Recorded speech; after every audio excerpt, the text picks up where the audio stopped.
Bengali cooking ব্লগে আপনাদের এখানে স্বাগত জানাই। আজকে আমি মাছের চপ বানিয়ে দেখাবো। প্রথমে আমি মাছটা ভালোভাবে ধুয়ে নিয়েছি। এখানে আমি জল গরম করতে দিয়েছিলাম একটা কড়াতে।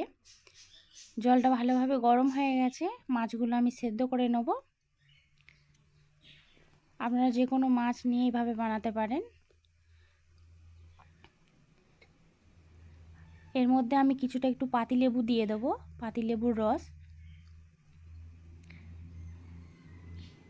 এতে মাছের আঁশটে গন্ধটাও দূর হয়ে যাবে। মাছটা ভালোভাবে সেদ্ধ হয়ে গেছে, এই দেখুন। এবার আমি ঠান্ডা করতে দিয়েছিলাম। ভালো করে কাঁটাগুলো এইভাবে ছাড়িয়ে নেব, একটাও যেন না কাঁটা থাকে। ভালো করে আমি বেছে নিয়েছি কাঁটাগুলো। এবার মাছটা যেটা ছাড়িয়ে রেখেছি তার মধ্যে পেঁয়াজ কুচি দিয়েছি আর ধনেপাতা কাঁচা লঙ্কা কুচি দিয়েছি।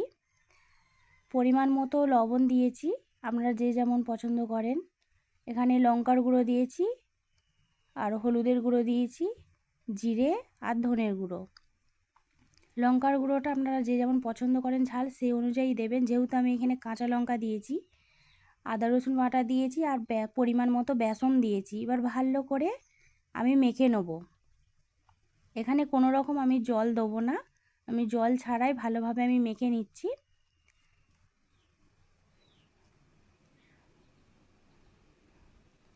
এই দেখুন, ভালো করে আমি মেখে নিয়েছি। এবার গোল গোল করে আমি শেপ নিয়ে নেব, দিয়ে হাতে করে একটু চ্যাপটা করে নেব।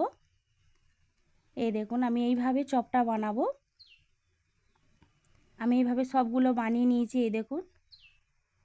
এবার তেল আমি আগে থেকে গরম করতে দিয়েছিলাম, একে একে আমি চপগুলো দিয়ে দেবো।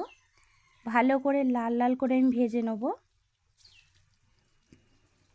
এই রেসিপিটি অবশ্যই বানিয়ে দেখবেন বাড়িতে, খুবই ভালো লাগে খেতে। ভাতের সাথে ভালো লাগে, গরম গরম ভাতের সাথে একবার খেয়ে দেখবেন, খুবই মজার লাগে। একদিকটা আমার ভাজা হয়ে গেছে, আমি উল্টে দিচ্ছি। আর গ্যাসের ফ্লেমটা পুরো লোতে করে দেবেন, লো টু মিডিয়ামে।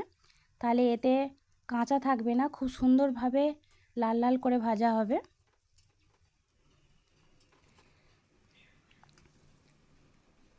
আমি চেষ্টা করি আপনাদের ঘরে থাকা উপকরণ দিয়ে কিছু জিনিস বানিয়ে দেখাতে।